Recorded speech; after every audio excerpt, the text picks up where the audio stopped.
Tanungin mo yung katabi mo, kamusta ba paglilingkod ko? Bigla kayong natawa. Isak naman eh. Totoo! Huwag tayong paano ngayon? Paano to? Patwitams. Tignan natin yung ating mga sarili, paano tayo maglingkod sa Panginoon. Kasi sabihin mo judgment, ano ba yun? Sabihin mo judgment, dito ibibigay ng Panginoon. Yung karampatang pabuya, ayon sa iyo, ginawang paglilingkod dito sa lupa. Kaya huwag kang mag-iinggit kung sila ang corona nila, napakarami. At ikaw wala. Kasi nakabatay ang reward, saan? Sa iyong paglilingkod dito sa lupa. Tama? Nakabatay ang reward mo, kapatid, sa iyong paglilingkod dito sa lupa. Pero huwag kang mag-alala, at least ligtas ka. Yun na lang ang galasa mo. Totoo. Ligtas ka. Kaya nang doon sa graduation, kakamayang kang kanaw. Well done, my good and faithful servant. Paglagpas mo, ito yung corona mo. Bakit siya, Lord, may corona? Ako wala. Baka mapahiya ka sa sasagutin ni Lord sa iyo. Naglingkod ka ba ng mga hayop sa akin habang ikaw ay nasa lupa? Bakit bigla kayong nagseryoso?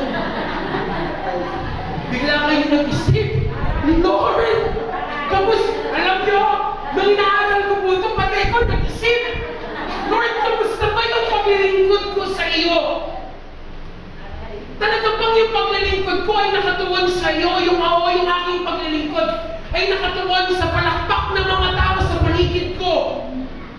Yung paglilingkod ko ba sa iyo kailangan may mga matang nakatingin sa akin para ako maglingkod? O even in a secret place, I can still serve you. Ganun po ba ang ating pong paglilingkod sa ating pong Panginoon? We must understand it first. One of the prominent doctrine of the New Testament is the doctrine of reward and the judgment seat of Christ. It is a doctrine often ignored. When taught, it is misinterpreted because of the term judgment. What is used in translating the Greek text. Kung titignan po natin ulit yung 2 Corinthians chapter 5 verse 10, yung word na judgment, di ba nakakatakot naman talaga?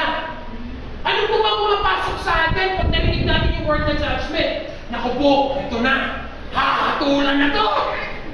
May final verdict na. May desisyon na. Pero hindi. Ang judgment na ito ay tumutukoy saan? Sa ating pong rewarding ceremony. Ating pakiclick. Yung judgment seat of God, it is not a judgment of condemnation. Pakiclick. Hindi siya tumutukoy saan na ikaw ay hahatulan ng Panginoon. Pangalawa, but it is a judgment unto what? Remuneration. Kaya hindi dapat tayong matakot dito sa judgment seat of Christ. Kasi bakit? A-awardan na ako ni Lord. Ayaw sa aking ginawang paglilingkod sa Kanya. Ayaw sa aking ginawang paglilingkod sa Kanya. Pakiclick. Ito na yung sinasabi ko po sa inyo, warning. Alive and resurrected Christians will be caught up and awarded accordingly. Ano pong ibig sabihin ng accordingly? Batay saan? Sa ating pong mga ginawang paglilingkod. Tignan mo muna yung katabi mo, na-excite ako Tignan mo nga muna yung katabi mo. Tanungin mo nga siya. Nahihilo na ako sa microphone, papalit-palit Kaya, partida after ng preaching kong to, lahat tayo talaga maglilingkod. Right? Amen. Kung dati feeling natin, okay na kung church goer ako, okay na yun. Church, way. Kumbaga yung term na Zimbabwe, alam niyo Zimbabwe? Simba, uuwi, kaya simbawi. Pasimba, uuwi. Magsi-church lang ng Sunday. Pag-uwi, okay na ako ulit. Pero ang tanong, hindi porket naligtas ka na, okay na yung kaligtasan, tinanggap mo. Bilang mga ligtas na totoo, mga tumanggap ng tunay na kaligtasan mula sa Panginoon, kailangan meron kang gawin, kapatid. Ano ang sabi ng Matthew? Occupy till I come. At meron pang ibinigay ang Lord sa atin, yung Great Commission. Para sa iba, Great Consumption. Bakit? Inuutusan tayo ng Bible na humayo kayo at gawin yung disipulo ang lahat ng bansa. Pero sa atin, Lord, saka na yan. Saka na ako maglilingkod pag malapit na talaga ang rapture. Kapatid, sabihin ko sa iyo ang totoo, hindi mo alam kailan magra-rapture. Bigla ang darating ang Panginoon sa ulap at kukunin ka. Baka pagkakit mo na lang yung Lord, wait lang, babalik ako. Bakit? Wala akong nagawa, sayang.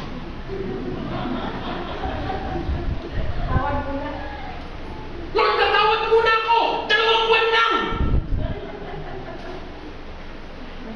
Kasi sa atin, parang napakadaling sabihin, Lord, maglilingkod ako. Gagawin ko yung ministry ko. Magsaserve ako sa'yo. Pero doon sa moment na hinihingi na ng Panginoon, yung pagkakataon ng iyong paglilingkod, ang dami natin pasakali eh. Lord, wait lang, busy ako. Lord. Wait. Lord, marami akong ginagawa. Teka lang. Tapos pagkakit ko na lang, iiyak ka. Bakit sila may award ako wala? Baka malikang ka nyo. Di ba nung tinatawag kita na sabi mo, busy ka? Okay, awarding ceremony. The Lord is going to award us accordingly. Pakiklik ate. Ito po yung sequence ng Bema Judgment. Number 1, rapture first, then the Bema Judgment. Pangalawa, only the believers will be judged. Sabi ko nga po sa inyo kanina, mga mananampalataya lang ang pwedeng sumalubong kay Lord sa alapaan. Kaya kung kayo po, napanood nyo na po yung movie na Left Behind, yung may tulak-tulak na stroller, biglang nawala yung bata, may aeroplanong lumilipad, biglang nawala yung konduktor, yung piloto. Kailan nagkaroon ng konduktor sa aeroplano? Diba? Habang lumilipad sa aeroplano, nawala yung piloto, yung bus, nawala yung driver. Sabi nila lahat daw nag-disappear. And that's what we call the rapture. Isang-isang mata, mawawala ka. At kung ikaw ay totoong mananampalataya kay Kristo, kasama ka sa rapture. Okay, number 3. The Lord Jesus will be the judge. Siya lang ang huhusga sa atin, mga kapatid. Walang ibang mag-judge sa atin, kundi si Jesus lang. And number 4, the purpose of Bema is to reward the believers the quality of service to God. Ulitin ko ulit, ang purpose ng Bema is ano? I-reward ang mga believers tungkol saan? Yung quality ng kanilang ginawang paglilingkod sa ating pong Panginoon. Ano ang basis ng pagbibigay ng reward sa Bema Judgment? Ano yung basis? Ano yung magiging basihan? Bakit tayo tatanggap ng reward sa Bema Judgment? Balikan natin yung 2 Corinthians chapter 5, verse 10. Ano ang sabi niya dyan? For we must all appear before the judgment seat of Christ, so that each of us may receive what is due for the things done while in the body, whether good or bad. Ulitin ko ulit. Para daw tayo tumanggap ng alin? Ng karapatang pagbuya sa mga bagay na ating ginawa. Yan man ay mabuti o masama. Tignan po natin yung word na good. Ate, pakiclick. Ang word na good sa salitang Griego ay agathos. Agathos. Na ang ibig sabihin, worthwhile. At yung bad naman ay paulos. Na ang ibig sabihin, worthless. Anong ibig sabihin ng worthwhile? Mahalaga. Precious.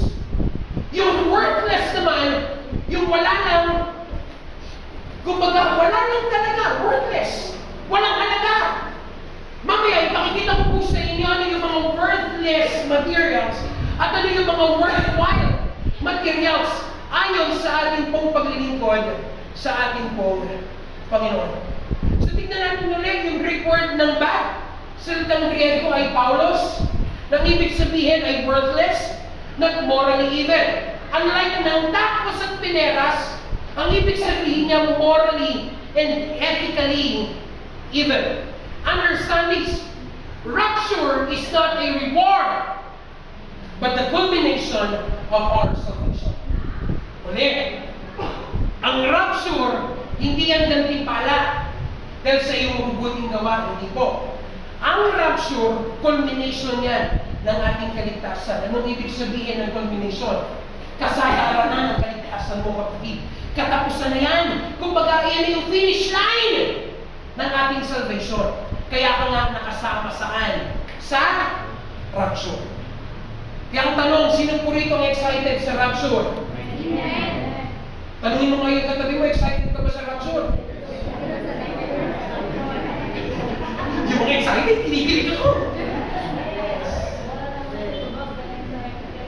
Alam niyo po ba dapat tayo sa church, you must always be excited sa rapture. Malay mo, after ng service na ito, mag-rapture na. Hindi na tayo magkita sa susunod na linggo. Magkita na lang tayo mamaya sa alapaap na, kasama na natin si Lord. Yun ang rapture. Okay? Tension between the bema and the salvation. Ang bema judgment, rewarded. Ang salvation, free gift. Tama? Ang bema judgment, i-reward na ng Panginoon lahat sa atin. Puputuman ka na ng corona sa iyong ulo, tatanggapin mo lahat ng reward na nararapat sa iyong ginawa dito sa lupa. 2 Corinthians chapter 3 verse 12. Ito po yung sinasabi niya. Ate, isa pang verse. Yan. If anyone, the Bible says, if anyone builds on this foundation using gold, silver, and costly stones, wood, hay, or straw. Ito pong gold, silver, and costly stones, yan po yung tinatawag nating worthy materials. Mahalagang bagay, mga precious. Yan yung tinatawag nating agathos. Ito namang wood, hay, straw, yan yung tinatawag nating worthless. Walang halaga. Yan yung paulos. Na pag tumaan sa apoy, nasusunog. Hindi katulad ng silver, gold, and precious stone. Pag yan tumaan sa apoy, lalong nakikita ang ningning ng mga bagay nito. Kaya tatanungin ko po kayo, sana yung ating pong paglilingkod sa Lord, ang gamit natin silver, gold, and precious stone, na habang dumadaan sa apoy, lalong nakikita ng Panginoon ang pagniningning ng ating pong paglilingkod sa Kanya. Amen? Amen. Sana pag dumaan sa apoy, lalong makita ng Panginoon, wow, ang tindi ng ginawang paglilingkod dito sa akin. Lalong nagniningning. Hindi katulad ng hay, wood, at straw, na pag dumaan sa apoy, wala na, sunog. Kasi para sa atin, okay, maglilingkod ako kay Lord pag may nakatingin. Maglilingkod ako kay Lord pag pinalakpakan nila ako. Ang galing, ang galing, ang galing, ang galing. Kaya pag akyat mo ng heaven, dadaan lahat yun sa apoy. Patadaanin lahat sa apoy ang iyong ginawang paglilingkod. Kaya ikaw mismo alam mo sa iyong sarili kung ang ginawa mo bang paglilingkod kay Lord ay totoo o hindi. Pakitang tao ba o para yan talaga sa Diyos? Kaya kayo lamang po ang makakasagot ng mga bagay na yan. Kamusta ang ating pong ginawang paglilingkod? 2 Corinthians chapter 3 verse 13. Their work will be shown for what it is, because the day will bring it to light. It will be revealed with what? With fire. Ihahayag ng apoy. Ang alin? Ang ating mga ginawang paglilingkod sa Panginoon. Through the fire. The fire will test the quality of each person's work. Ang apoy ang susuri ng kalidad ng ating ginawang paglilingkod sa Panginoon. Pero sa panahon po natin ngayon, ang apoy na tinutukoy ng banal na kasulatan ay ang salita ng Panginoon. Ang Word of God ang sasala ng ating paglilingkod sa Diyos.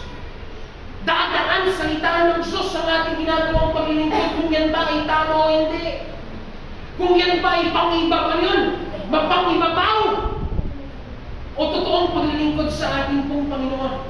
Ang sasala niya ay ang salita ng ating pong Panginoon. Ang sabi po ng Jeremiah 20 verse 9, and it says, "But if I say I will not mention His word or speak any more on His name, His word is in my heart like a fire shut up in my bone. I am weary of holding in it. Indeed, I cannot." Ang sabi po ni Jeremiah, ang salita niya ay parang apoy sa aking puso na dumadaloy sa aking mga buto. So, ang salita ng Panginoon na magiging standard ng ating pong paglilingkod sa Kanya. Magiging basihan ng ating pong paglilingkod sa ating pong Panginoon. Balikan ulit natin ang 1 Corinthians 3 verse 13. Ano bang sabi dyan? The fire will test the quality. The fire will test the quality of each person's work. Ang apoy ang magpapakita ng totoong kalidad ng iyong paglilingkod sa Panginoon. At ang panalangin ko po, nawang magbalik sa ating pong mga puso ang tunay na alam ng totoo at tunay na paglilingkod sa ating pong Panginoon. Amen po ba? Amen. Hindi sana tayo maging after sa reward, kundi sana maging after tayo na mabigyang lugod ang Diyos sa mga bagay na ating gagawin. Anong sabi ng Scripture? In everything you do, you must do it for the glory of God. Amen po ba? Dapat sa lahat ng bagay na ating ginagawa, nagbibigay lugod sa ating pong Panginoon. Ano po ang sabi dito? Yung quality. Ang Greek word po na ginamit dyan ay hupoyos. Nang ibig sabihin, the standard. Ang fire o ang Word of God, ang magiging standard ng ating pong paglilingkod sa ating pong Panginoon.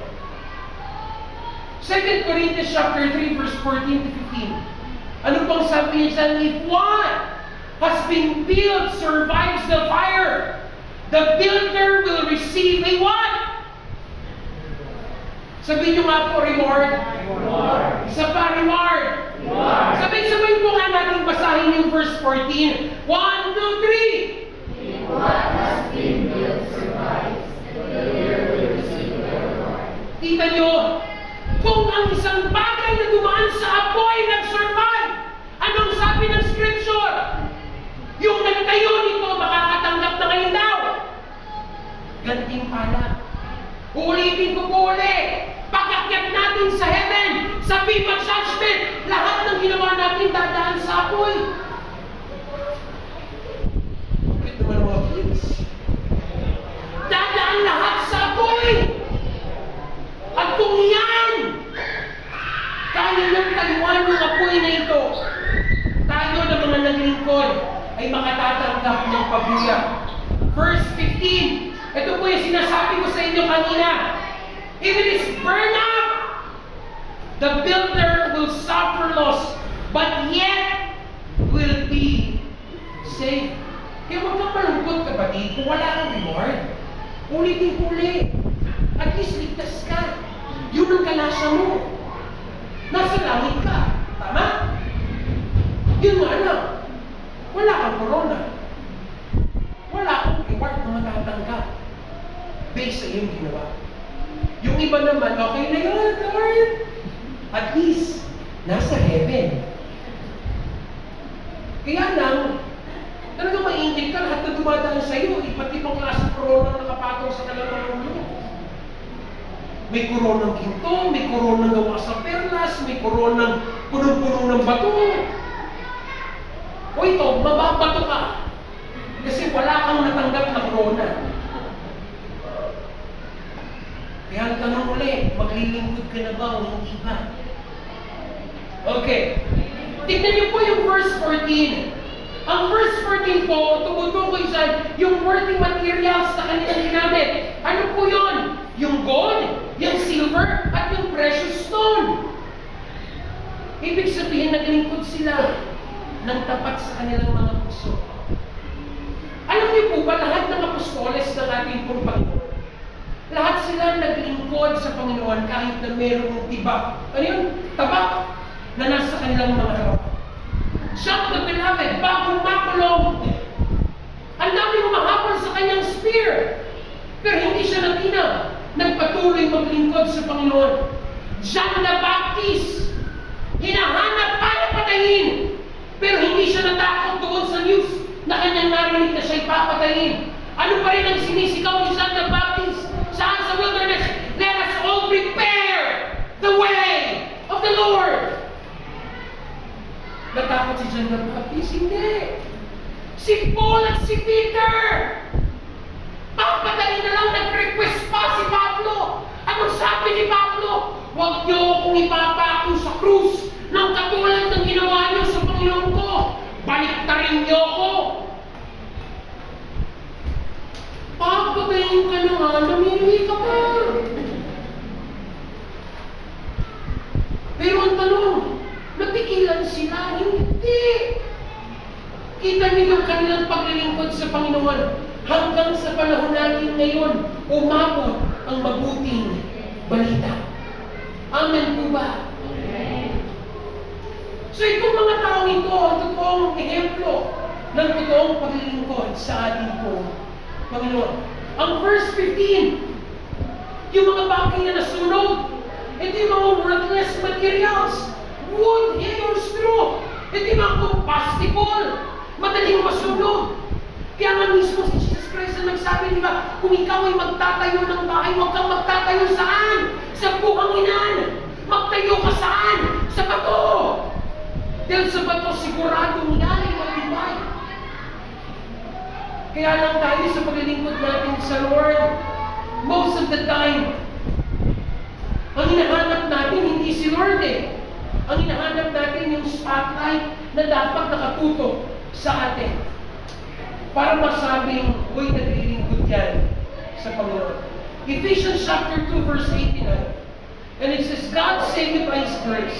When you believe, and you can take credit for this, it is a gift from God. Salvation is not a reward for the good things we have done. So no one of us can boast about it. Malinaw yung sinasabi ng Scripture. Ang kaligtasan tinanggap natin sa Panginoon. Hindi dahil gumagawa ka ng mabuti, kundi tinanggap mo ang kaligtasan bilang regalo ng Panginoon sa iyo. Kaya ngayon, yung mabubuting gawa na ating ginagawa, hindi yan para tanggapin ang kaligtasan. Gumagawa tayo ng mabuti kasi tayo ay ligtas. Amen. Tingnan mo nga yung katabi mo, kung mukhang ligtas. Tanungin mo nga, ligtas ka ba? Ito nagkakaroon ng ulo. Teka lang, wait lang. Ang totoong ligtas, gumagawa ng mabuti, kapatid. Totoo. Ang totoong ligtas, gumagawa ng mabuti. Salvation is a free gift, not a reward. Tumanggap tayo ng kaligtasan, hindi dahil mabuti ka, gumagawa ka ng mabuti. Kundi ang kaligtasan tinanggap ko, regalo mula yan sa ating pong Panginoon. So balikan natin. Theme of judgment number 1. Rapture first, before the bima.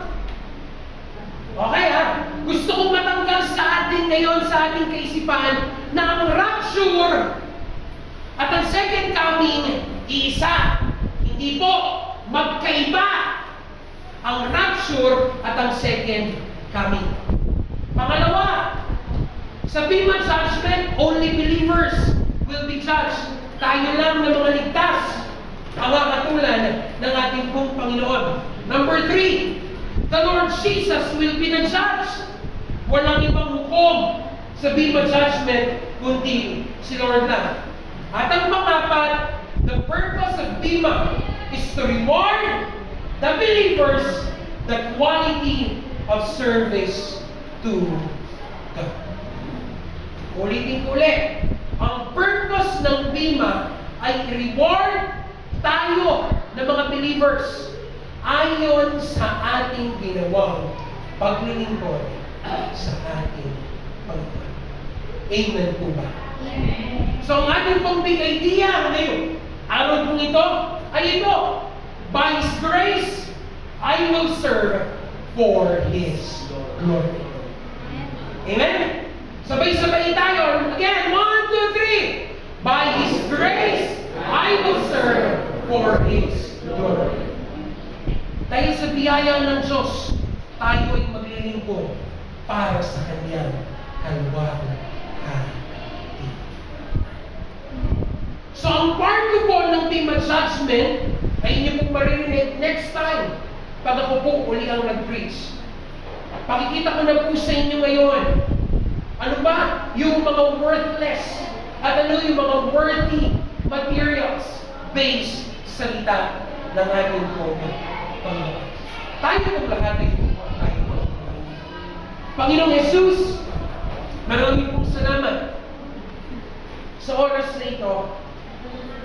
At ang dalangin namin, Panginoon, na kami bilang iglesia ay inyong pong datnan na gumagawa para po sa inyong kalwalhatian. Nawa, Panginoon, kami inyong pong datnan sa inyong pong pagpalino doon sa rapture of the church na kami gumagawa para po sa inyo, Panginoon. Hindi gumagawa dahil gusto lang namin magpasikat. Gumagawa dahil gusto lamang namin, Panginoon, ang palakpak ng tao sa aming pong paligid. Pagkus, Panginoon, kami ay gumagawa para sa inyong kalwalhatian. Dahil alam namin, Panginoon, kayo ang huhusga sa bawat bagay ng aming pong paglilingkod sa inyo. Kaya ang dalangin ko, Panginoon, sa oras na ito, muli mong ibalik sa aming pong mga puso yung alab ng aming pong paglilingkod.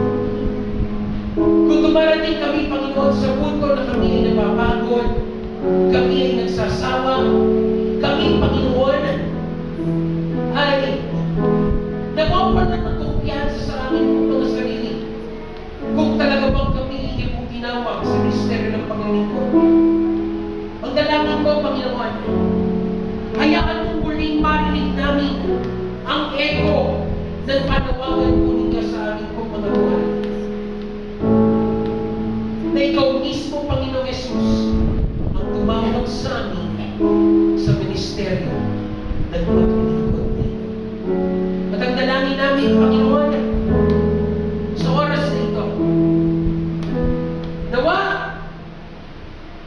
na habang kami ay naglilingkod dito sa lupa, habang kami ay gumagawa, Panginoon, ng mga bagay na iyo pong ipinagagawa sa amin, mawala sa aming kaisipan ang pagmumormor, ang pagrereklamo, kundi gawin namin ito, Panginoon, ayon sa aming pong pagmamahal sa inyo. Maglilingkod kami, Panginoon, hanggang sa huling hininga ng aming pong mga buhay. Kasi utang namin, Panginoon, sa iyo ang buhay na pahiram na ito. Ano na lang ba ang aming pong maibabalik sa aming pong dakilang may likha, kundi kami ay maglingkod at maglingkod para po sa inyo, Panginoon. Kaya, O Diyos, maraming pong salamat sa oras na ito. po ang pupuri. Sa inyo po ang pasalamat. Ito po ang aming panalangin sa pangalan ni Jesus. Amen. At amen. At amen.